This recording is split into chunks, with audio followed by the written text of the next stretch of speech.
अस्सलाम वालेकुम student, welcome back to मनाही लर्निंग हब। आज हम लेक्चर 26 पढ़ेंगे जिसका नेम है subject verb agreement. Subject verb agreement होता क्या है? सब्जेक्ट वर्ब एग्रीमेंट वो होता है जिसमें सब्जेक्ट वर्ब एग्री करें, यानी वो नंबर में मैच करे, उनकी तादाद एक बराबर होनी चाहिए। अगर सिंगुलर सब्जेक्ट होगा तो सिंगुलर वर्ब होना चाहिए, अगर प्लूरल सब्जेक्ट हो तो उसके लिए प्लूरल वर्ब ही होनी चाहिए। बहुत ज़्यादा सिंपल सेंटेंस को हैंडल करने में मुश्किल नहीं होती कि उसमें सब्जेक्ट वर्ब एग्री करना इतना ज़्यादा मुश्किल नहीं होता। जैसे कि हमारे पास यहाँ एग्जांपल है कि my mother work at 2 job. तो माय मदर, हमारे पास यहाँ ये माय मदर एक सब्जेक्ट है, जबकि वर्क्स भी एक वर्ब है। यहाँ एक वर्ब और एक सब्जेक्ट, तो यहाँ पर हम मैच कर सकते हैं कि एक वर्ब है और एक सब्जेक्ट है। माय ग्रैंडमा, तो हमारे पास यहाँ एक सब्जेक्ट हो गया। Take care of my brother and sister, तो टेक्स हमारे पास एक वर्ब हो गया। तो एक सब्जेक्ट और एक वर्ब, यहाँ तो इतना ज़्यादा मुश्किल नहीं होता, लेकिन तमाम सेंटेंस स्ट्रेट फॉरवर्ड नहीं होते। कुछ सेंटेंस ऐसे होते हैं जिसमें ऐसी सिचुएशंस होती हैं जिसमें सब्जेक्ट वर्ब एग्री करना एक प्रॉब्लम क्रिएट करता है, और उससे हमें समझ नहीं आती कि क्या सब्जेक्ट और कितने हैं और वर्ब कितने हैं, बात क्या हो रही है। तो उससे पहले हम ये चीज़ समझने से पहले हम subject verb past present tense की रिविजन्स कर लेते हैं। प्रेजेंट टेंस की रिवीजन में है कि last night I played chess. तो यहाँ हमारे पास, और दूसरी हमारे पास एग्जांपल है कि माय फ्रेंड प्लेड स्कार्ड। तो हमारे पास आई प्लेड, आई सिंगुलर है तो उसके साथ प्लेड लगा, जबकि माय फ्रेंड्स प्लूरल भी है तो उसके साथ भी प्लेड लगा, यानी कि सेम सेम दोनों में जो वर्ब है ना वो बिल्कुल सेम सेम यूज हुई है। इसी वजह से ये क्या है, इस पास्ट टेंस में सेम ही वर्ब होती हैं। जबकि जो प्रेजेंट टेंस है ना उसमें दो तरह की फॉर्म्स होती हैं, दो फॉर्म्स होती हैं। एक में ऐसे ही इसका इजाफा होता है जबकि एक में नहीं होता। यहाँ अगर हम देखें तो आई के साथ वर्क, वर्ब के साथ यानी कि ऐसे ही इसका इजाफा नहीं हुआ। यू वर्क, तो यू के साथ भी ऐसे ही इसका इजाफा नहीं हुआ। ही वर्क्स, यहाँ हमारे पास पहले हम सिंगुलर की तरफ देख रहे हैं। ही वर्क्स, तो ऐसे ही इसका इजाफा हुआ है, और शी के साथ भी हुआ है और ही के साथ भी हुआ है। अगर यहाँ किसी का नेम होता है यानी कि अली, अली का नेम होता तो अली के साथ भी ऐसे ही इसका इजाफा होता, अली वर्क्स होता, अली वर्क्स। और लेकिन इसमें सिंगुलर में एक चीज़ हमने देखी है कि आई यू के साथ ऐसे ही इसका इजाफा नहीं हुआ। तो आई यू के साथ ऐसे गैस का इजाफा नहीं होता, जबकि ही शी इट के साथ ऐसे गैस का इजाफा होता है। ये आपने याद रखना है। आपने इसे फनी तरीके से ऐसे पढ़ना है कि ही शी इट जिद्दी हैं इसलिए वो एस रख लेते हैं, जबकि आई यू जिद्दी नहीं है यानी कि स्टेबल नहीं है, इसी वजह से ऐसे इसका इजाफा इसके साथ नहीं होता। ये एक फनी ट्रिक है, अगर आप सही तरह से याद रखें कि ही शी इट जिद्दी हैं इसलिए ऐसे इसका इजाफा करते हैं। और प्लूरल में है कि यू वी दे। तो इन तमाम चीज़ों में आप अगर गौर से देखें तो वर्ड के साथ ऐसे इसका इजाफा नहीं हुआ, और ऐसे इसका इजाफा अगर नहीं हुआ तो ऐसे बाकी तमाम प्लूरल के साथ भी ऐसे ही इसका इजाफा नहीं होता। अगर यहाँ हम दो नेम लिख लें यानी कि अली एंड, ऐसे कर लेते हैं अली एंड मोहिब, अली एंड मोहिब कर लेते हैं। तो दो अगर नेम होंगे ना सेंटेंस में तो वो भी प्लूरल ही होंगे, और उसके साथ भी ऐसे ही इसका इजाफा नहीं होगा। प्रेजेंट में दो टाइप होती हैं, एक होता है कि सिंगुलर, सिंगुलर में ऐसी गैस का इजाफा होता है, जबकि प्लूरल में ऐसी गैस का इजाफा नहीं होता। सिंगुलर में आई यू के साथ भी ऐसी गैस का इजाफा नहीं होता। आप ये चीज़ याद रखनी है, और आई यू के साथ ऐसे ही इसका इजाफा नहीं होता, ये याद रखना है। और आगे हमने प्रैक्टिस करनी है। प्रैक्टिस में क्या है कि प्रैक्टिस में हम वो बता रहे हैं कि इसमें हमने चूज़ करनी है एक वर्ब की करेक्ट फॉर्म चूज़ करनी है। हमारे पास यहाँ द रैग पिकर, यहाँ हमारे पास रैग पिकर एक है तो इसलिए इसके साथ क्या लगेगा, ऐसे ही इसका इजाफा होगा। सिंगुलर है, रैग पिकर्स है तो एस यानी कि ये प्लूरल है तो इसके साथ क्या लगेगा, सॉल्ट, यानी कि इसके साथ ऐसे ही इसका इजाफा नहीं होगा। यहाँ हमारे पास सॉल्ट्स हो गया, पहले में सॉल्ट्स, दूसरे में सॉल्ट आया। और द स्टूडेंट स्टूडेंट क्योंकि एक है इसलिए ऐसे ये इसका इजाफा होगा। हमारे पास लिसन्स और स्टूडेंट्स यहाँ हमारे पास प्लूरल हैं तो इसलिए यहाँ हमारे पास ऐसे ये इसका इजाफा नहीं होगा, यानी कि लिसन से हम कहेंगे। वॉर्म सिंगुलर है, सिंगुलर के साथ ऐसे ये इसका इजाफा होता है, जबकि वॉर्म्स प्लूरल है तो इसके साथ ऐसे ये इसका इजाफा नहीं होगा, रिंगल्स ही होगा। और गार्डनर भी सिंगुलर है तो इसके साथ ऐसे ये इसका इजाफा होगा, जैसे कि रिस्टलर्स, और गार्डनर्स है तो इसके साथ ऐसे ये इसका इजाफा नहीं होगा। The reason is gardeners is plural.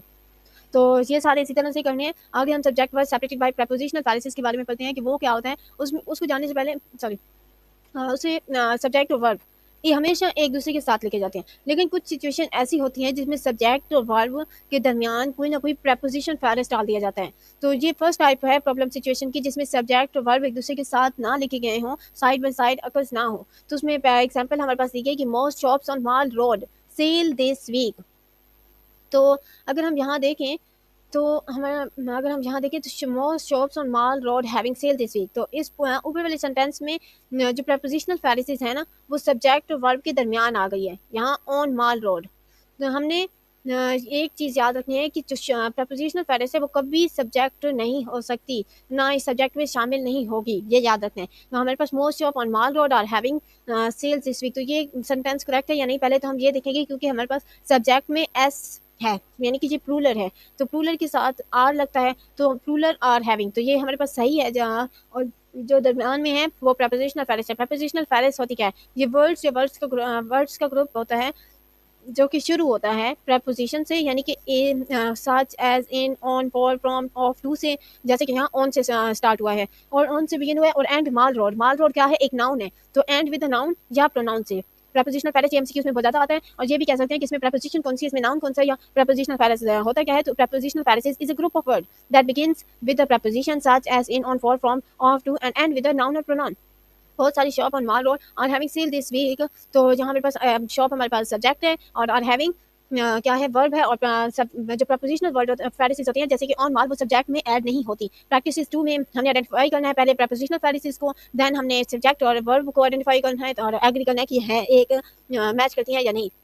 जैसे कि हमारे पास one of my best friend now lives या लाइव, वो कह रहे हैं कि लाइव्स आता है या लाइव आता है इन दुबई में, तो वन हमारे पास सब्जेक्ट है, ऑफ माय बेस्ट फ्रेंड क्या है, फेरिसेस है, प्रपोजिशनल फेरिसेस, और लाइव क्योंकि वन एक सब्जेक्ट है ना, सिंगुलर है, तो इसके साथ एसटीएस का इजाफा होगा, lives. The wafer in this ice cream taste like सोडस, तो हमने वर्ब इसमें से एक चुनी है, तो वो कौन हमने सब्जेक्ट के हिसाब से वर्ब चुनी है कि टेस्ट होगा या टेस्ट होगा, और वेफर हमारे पास है सब्जेक्ट, तो उसी के हिसाब से, क्योंकि इन द आइसक्रीम हमारे पास प्रपोजिशनल है, इन प्रपोजिशन से स्टार्ट हो रहा है, और आइसक्रीम नाउन है तो प्रपोजिशनल फेरिसेस है, इसलिए वेफर सब्जेक्ट होगा, वेफर के साथ क्या लगना है, क्योंकि ये एक है इसलिए टेस्ट, TASTES टेस्ट, यानी कि इसका इजाफा हो जाएगा। Many people in the Indo पाक सब कॉन्टिनेंट स्पीक्स सेवरल लैंग्वेजेस में हमारे पास मैनी पीपल सब्जेक्ट है, इन द इंडो पाक सब कॉन्टिनेंट हमारे पास प्रपोजिशन फेरिसेस है, क्योंकि इसमें पहले प्रपोजिशन के बारे में बात की गई है और दूसरे में नाउन के बारे में बात की गई है, किसी जगह का नाम है, तो इसके साथ मैनी पीपल, क्योंकि बहुत ज्यादा पीपल है तो ये प्लूरल है, तो इसके साथ क्यों क्या चाहिए, इसका इजाफा नहीं होगा, इसलिए हम स्पीक यूज करेंगे। नो पर्सन, तो नो पर्सन के साथ हमने क्या यूज करना है, स्लीप्स यूज करनी है, और इन माई क्लास क्या है, प्रपोजिशनल फेरिसेस है, और toddler by the swing is या आर माय नेफ्यू, तो ये कह रहे हैं कि टोडलर क्या है, टोडलर क्योंकि एक है तो इसलिए वो सब्जेक्ट क्या है, टोडलर, और बाय द स्विंग्स हम क्या है, प्रपोजिशनल फेरिस, और टोडलर एक है तो उसके साथ इज लगना है, इज माय नेफ्यू। और आगे चलते हैं, verb coming before, okay now we will do verb coming before the subject. इसमें क्या है, इसमें ये है कि इंग्लिश सेंटेंस में ज़्यादातर में जो वर्ब होती है ना वो सब्जेक्ट के साथ होती है, जैसे कि हमारे पास यहाँ एग्जांपल है, I saw the plane drop from the hand, तो इसमें वर्ब हमेशा सब्जेक्ट के साथ है, द प्लेन क्रैश। लेकिन कुछ सेंटेंस ऐसे होते हैं जिसमें वर्ब सब्जेक्ट से पहले आ जाती है, ऐसे सेंटेंस या तो क्वेश्चंस होते हैं, या फिर प्रपोजिशनल फेरिसेस से स्टार्ट हो रहे होते हैं, या तो फिर वो कुछ इस तरह से वर्ड होते हैं कि there is and here are. और हमारे पास यहाँ एग्जाम्पल है, उन्होंने दी है, ये तो वही एग्जांपल्स हैं जिसमें वर्ब के साथ सब्जेक्ट, लेकिन आगे जो हमारे पास क्रिकेट मैच, देखिए इसमें जो हमारे पास वर्ब है ना वो सब्जेक्ट से पहले आ गया है, यहाँ पर वर्ब सब्जेक्ट से पहले आ गया है, और ये हमारे पास वर्ब है और ये हमारे पास सब्जेक्ट है, तो ये इससे पहले आ गया, लेकिन ये क्वेश्चन मार्क है, और इससे भी हमें अक्सर पता नहीं चलता कि किस चीज़ को जाहिर कर रहा है, आर्ग्यूमेंट का नहीं पता चलता। वो कुछ केस ऐसे होते हैं जिसमें वर्ब सब्जेक्ट से पहले आ जाता है, लेकिन वर्ब सब्जेक्ट से एग्री करना चाहिए, हमेशा वर्ब सब्जेक्ट से एग्री करना चाहिए। जैसे कि हमारे पास ये है, तो वर्ब वाज है, प्लूरल है, लेकिन सॉरी सिंगुलर है वर्ब, और रिजल्ट भी सिंगुलर है, तो ये दोनों एक दूसरे को एग्री कर रहे हैं। इस और जो क्रिकेट मैच इसमें यूज हुई है ना, of the cricket match, prepositional phrases है। अच्छा, सब्जेक्ट्स सेंटेंस की जो सब्जेक्ट है वो हमें याद रखना चाहिए कि प्रपोजिशनल फेरिसेस में नहीं आते, सब्जेक्ट प्रपोजिशनल फेरिसेस में नहीं आते। जैसे कि हमारे पास मैनी अनएम्प्लॉयड है, जी हमारे पास ये चीज़ सब्जेक्ट में नहीं आएगी, क्योंकि ये प्रपोजिशनल फेरिसेस हैं, और इसी तरह बहुत ज़्यादा और चीज़ें भी इसमें हैं। आगे ये प्रैक्टिस आपने खुद कर लेनी है, कोई तो चार ही हैं। आगे कहते हैं कि सेंटेंस में सब्जेक्ट का अगर हमें नहीं पता तो हमें वर्ब फाइंड करना चाहिए, कि अगर हम वर्ब फाइंड करेंगे तो हम खुद से पूछेंगे कि क्यों, ये क्यों हुआ, क्या हुआ, तो फिर हमें जवाब आसानी से मिल जाएगा। जैसे कि यहाँ हमारे पास है कि what are there in the district, अगर हम ऊपर देखें तो हमारे पास यहाँ दूसरी एग्जांपल्स में है कि there are many unemployed teacher in the district, तो अगर हम कहें कि डिस्ट्रिक्ट में क्या था, अगर हमें आर्ट्स तो पता चल गया वर्ब, और डिस्ट्रिक्ट हमने प्रपोजिशनल फेरिसेस को देखा कि डिस्ट्रिक्ट में क्या है, तो अगर हम वर्ड से देखें तो हमें समझ आ जाएगी कि टीचर्स हैं, तो वो टीचर हमारे पास क्या बनता है, सब्जेक्ट बन जाता है।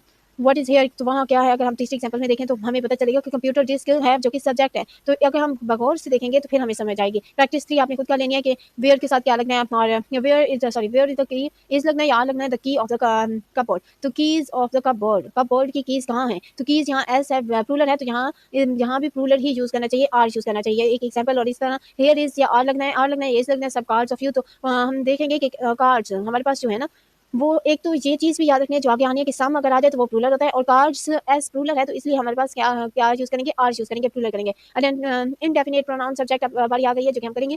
ये थर्ड सिचुएशन है जो कि सब्जेक्ट वर्ब एग्रीमेंट में प्रॉब्लम का बायस बन सकता है। और इनडेफिनिट प्रोनाउन सब्जेक्ट है क्या? इनडेफिनिट प्रोनाउन सब्जेक्ट वो प्रोनाउन है जो किसी चीज़, खास चीज़ या थिंग को रेफर नहीं करता।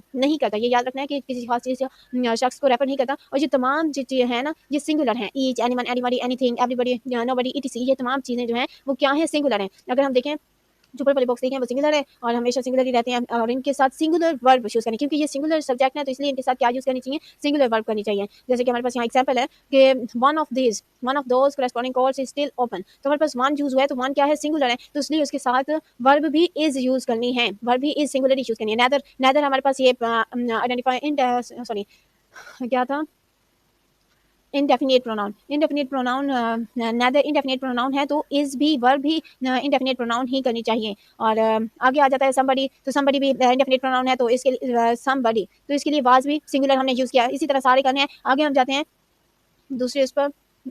ये प्रैक्टिस आपने खुद कर लेनी है। प्रैक्टिस में से मैं को ये करवा देती हूँ कि यहाँ एवरीथिंग एवरीथिंग हमारे पास इंडेफिनिट प्रोनाउन है तो इसलिए इसके साथ क्या यूज़ होगा, सिंगुलर वर्ब यूज़ होगी, तो इसके लिए गोज हम यूज़ करेंगे, गोज। ये ठीक है। Some time about her story sound suspicious, तो सम थिंग्स हमारे पास सिंगुलर है क्योंकि इंडेफिनिट प्रोनाउन है, तो इसके लिए मैं हम क्या यूज़ करेंगे, साउंड्स यूज़ करेंगे, वर्ब ऐसे ही इसके इजाफा करेंगे। कंपाउंड सब्जेक्ट्स के बारे में पढ़ते हैं। कंपाउंड सब्जेक्ट्स आखिरी टाइप, चौथी और आखिरी टाइप है जो कि सब्जेक्ट वर्ब एग्रीमेंट की में प्रॉब्लम का बायस बन सकते हैं, क्योंकि सब्जेक्ट वर्ब एग्रीमेंट को देखने में। तो कंपाउंड सब्जेक्ट होते कौन से हैं, चार तरह से आई थिंक हैं। इसमें दो या दो से ज़्यादा सब्जेक्ट को अगर एंड से हम ज्वाइन करेंगे ना तो वो प्लूरल वर्ब हो जाएगा, तो सॉरी प्लूरल सब्जेक्ट हो जाएगा, तो उसके लिए क्या हम यूज़ करेंगे, प्लूरल वर्ब, क्योंकि वो एंड देखें, पेट्रोल एंड कार ये दो चीज़ें हो गई ना, मल्टीपल चीज़ें हो गई, तो ये प्लूरल है, तो इसके लिए हम प्लूरल वर्ब भी यूज़ करेंगे। आर, एक चीज़ याद रखना है कि अगर इज आर में से इज सिंगुलर है और आर प्लूरल, इज क्या है, इज सिंगुलर और इज इक्वल टू, सॉरी यहाँ लिखने में थोड़ा सा हो रहा है, लेकिन ये सिंगुलर होगी। और वाज भी, वाज और इज क्या है, सिंगुलर, और बाकी आर और जो है ना आर और वर वो है प्लूरल। अगर हमारे पास यहाँ सिंगुलर, ये देखिए पेट्रोल एंड कार ये प्लूरल है ना, तो इसके लिए आर हमने यूज़ किया। और देखिए वर हमारे पास यहाँ यूज़ हुआ किसके लिए, वीसीआर एंड कैमरास के लिए, क्योंकि ये दो चीज़ें इसके दरमियान कंपाउंड सब्जेक्ट यूज़ हो गए, कंपाउंड से ज्वाइन किया गया है और प्रोप्रीटिंग ज्वाइनिंग वर्ड से, तो जिसकी वजह से ये दो चीज़ें हो गई या प्लूरल हो गई, इसके लिए हम वर्ड यूज़ करेंगे क्योंकि वर्ड क्या है, प्लूरल होता है। और आगे हम जाते हैं कि crockery and cultures, crockery and cultures जो हैं वो भी प्लूरल हैं और उनके लिए हम आर ही यूज़ करेंगे क्योंकि वो प्लूरल वर्ब ही यूज़ करेंगे। और दूसरी चीज़ हमारे पास है कि कंपाउंड सब्जेक्ट्स को अगर हम बाय किससे, सॉरी कंपाउंड सब्जेक्ट्स को और नेदर नॉर ओनली, तो इन चीज़ों से अगर हम कर लेंगे तो ये सब्जेक्ट्स क्या होगा, या हम अगर ये सब्जेक्ट्स हैं ना, सब्जेक्ट इसके साथ ज्वाइन है तो हम जो उसके साथ है वर्ब के साथ होगा, जो वर्ब से क्लोजर होगा उसी के मुताबिक हम यूज़ करेंगे वर्ब। जैसे कि हमारे पास है एदर ग्रेप्स और मैंगो आइसक्रीम एक चीज़ है, सिंगुलर है, तो इसके लिए आई इज यूज़ करेंगे। लेकिन अगर हम कहें एदर मैंगो आइसक्रीम और ग्रेप्स, तो जो दूसरा होगा ना, तो क्योंकि ग्रेप्स है इसलिए इसके लिए प्लूरल चीज़ें यूज़ होंगी, आर। इसके लिए आइसक्रीम एक था तो एक इज यूज़ हुआ, प्लूरल सब्जेक्ट ग्रेप्स है तो आर यूज़ किया। तीसरी चीज़ है कि मोस्ट इंडेफिनिट प्रोनाउन, जैसे कि ईच, एवरीवन, हमने इंडेफिनिट प्रोनाउन के बारे में पहले भी पढ़ा था, लेकिन ये जो चीज़ है ना इंडेफिनिट प्रोनाउन, तो हाँ ये कुछ दूसरे हैं जो कि उनसे अलग हैं। कुछ होते हैं जैसे कि ईच, एवरीवन और समबडी, ये हमेशा क्या होते हैं, सिंगुलर होते हैं, लेकिन कुछ ऐसे होते हैं बोथ, अ फ्यू, बोथ दोनों, फ्यू कुछ, तो ये हमें बात से समझ आ रहा है वर्ड से भी कि ये बहुत ज़्यादा प्लूरल होते हैं, तो इसलिए इनके लिए प्लूरल वर्ब की ज़रूरत होती है। इंडेफिनिट जो पहले वाले थे उसमें सिंगुलर होते हैं, लेकिन कुछ होते हैं जो इंडेफिनिट प्रोनाउन प्लूरल होते हैं, तो उनके लिए प्लूरल वर्ब यूज़ करते हैं। जैसे कि हमारे पास है बोथ ऑफ माई आंट, तो उसके लिए हमने क्या किया, एस टी एस के इजाफा नहीं किया, सिर्फ singular verb use, sorry plural verb use की। और the pronoun all and some है, तो इसके लिए भी हमने क्या किया, प्लूरल वर्ब यूज़ की। इसी तरह सारे फिगर हैं, प्रैक्टिस 5 आपने खुद कर लेनी है। एक इसमें से करवा देती हूँ कि all of the student at the lecture हमारे पास है ना, तो ऑल तमाम है, तो इसके लिए क्या यूज़ होगा, ऑल वर्ड यूज़ होगा। अगर हमारे पास नेदर है ना तो नेदर के साथ जो दूसरा वर्ड है ना उसके साथ हमने करना है हिज असिस्टेंट क्लर्क, तो हिज असिस्टेंट क्लर्क के साथ हमने हैज़ बीन लगाना है, क्योंकि ये सॉरी हैज़ बीन नहीं हैव बीन लगाना है, क्योंकि ये मल्टीपल है, ये प्लूरल है, तो इसके लिए प्लूरल यूज़ होगा। इसी तरह टेस्ट आगे आपने खुद कर लेना है। इसी तरह आपने टेस्ट भी खुद कर देना है। इसमें जो दी गए पैसेज है ना उसमें दो मिस्टेक्स आपने देखनी है सब्जेक्ट वर्ब एग्रीमेंट में, और ये मिस्टेक को आपने करेक्ट भी करना है। जैसे कि आप इसमें से एक करवा लेते हैं, the rain forest of Brazil is home to many species of nobody. देखिए अब नोबडी यूज़ हुआ तो इसके लिए इज यूज़ होगा, सिंगुलर वर्ब यूज़ होगा, the rain forest of Brazil, तो इसके लिए भी सिंगुलर एक चीज़ है फॉरेस्ट, तो ये हमारे पास इज़ यूज़ हुआ है, जो कि नहीं होना चाहिए, क्योंकि फॉरेस्ट हैं बहुत ज़्यादा हैं, तो इसके लिए आर हम यूज़ करेंगे, ये गलत है। नोबडी के लिए एक यूज़ करना है, और एग्जैक्टली हाउ मैनी, तो इस तरह मैनी टाइप्स ये सही है, मैनी टाइप वाला, मैनी टाइप आर भी, क्योंकि बहुत ज़्यादा है तो इसलिए। और इसी तरह आपने मोर टाइप्स आर, तो ये पहले प्लूरल है तो इसके लिए प्लूरल वर्ब यूज़ होगी। रिव्यू आपने खुद कर लेना है, लेकिन फिर भी आपको थोड़ा-सा करवा लेती हूँ। सिंगुलर प्लूरल सब्जेक्ट एक डैश सब्जेक्ट, तो सिंगुलर सब्जेक्ट सिंगुलर वर्ब भी लेती है, प्लूरल सब्जेक्ट प्लूरल वर्ब करती है, और सिंगुलर और प्लूरल डैश और present tense verb is sometime form by adding the letter S to the end of the verb. तो ये प्लूरल है, प्लूरल ऑफ द प्रेजेंट है, एस पे इजाफा करती है, सॉरी सिंगुलर जो चीज़ होती है ना, ही शी इट, वो ऐसी है, इसका इजाफा करती है एंड पर। और subject of the sentence is often found in prepositional ferrous, तो ये क्योंकि गलत है, फॉल्स है। द रीजन इज सेंटेंस में जो सब्जेक्ट होता है वो प्रपोजिशनल फेरस में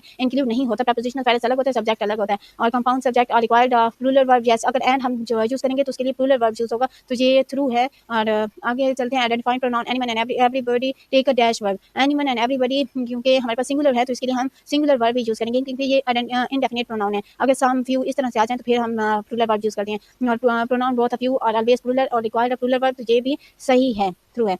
तो चलिए आगे कितना रहता है, रीकैप है, जस्ट रीकैप है, रीकैप आपने खुद कर देना है। और अब लेक्चर स्कैन हो गया, आपने सारा चीज़ सारा एक सही तरह से सुना है, और आपने एक बार खुद ही रीड करना है। इससे या तो अगर मैं पढ़ा रही होती हूँ तो उसके साथ आप जो पढ़ा रही होती हैं उसे सुनते रहें, और दूसरी बार आप सुनकर दूसरी बार आप वही वीडियो या तो डाउनलोड कर लें या तो फिर इसी तरह से देखते रहें, और आपने खुद उसी के साथ पढ़ते रहना कि इसने पहले क्या कहा था, चलो ये करें। मतलब आप खुद रिवाइज करेंगे, आप खुद को खुद समझाएंगे, तभी आपको अच्छे तरीके से आएगा। मैं तो सिर्फ कॉन्सेप्ट दे रही हूँ, हर चीज़ समझा रही हूँ, लेकिन आपने जब खुद करना है वही आपको सही तरह से याद रहेगा, अदरवाइज नहीं रहेगा। आप अगर खुद करेंगे तो ही याद रहेगा। ये बार बार मैं इसलिए रिपीट कर रही हूँ क्योंकि आपके पेपर हैं, मेरे नहीं। आपने अच्छी तरीके से करना है, जिसकी वजह से आपकी कोई प्रॉब्लम ना हो, और आपका लेक्चर 26 में अगर कोई चीज़ आ ही जाए तो आपको अच्छी तरह से आते हो। और सब्सक्राइब कर देना, लाइक कर देना, कमेंट में जरूर बताइए कि वीडियो कैसी लगी, और सब्सक्राइब जरूर कर देना ताकि अगली वीडियो में आप तक पहुंचती रहे।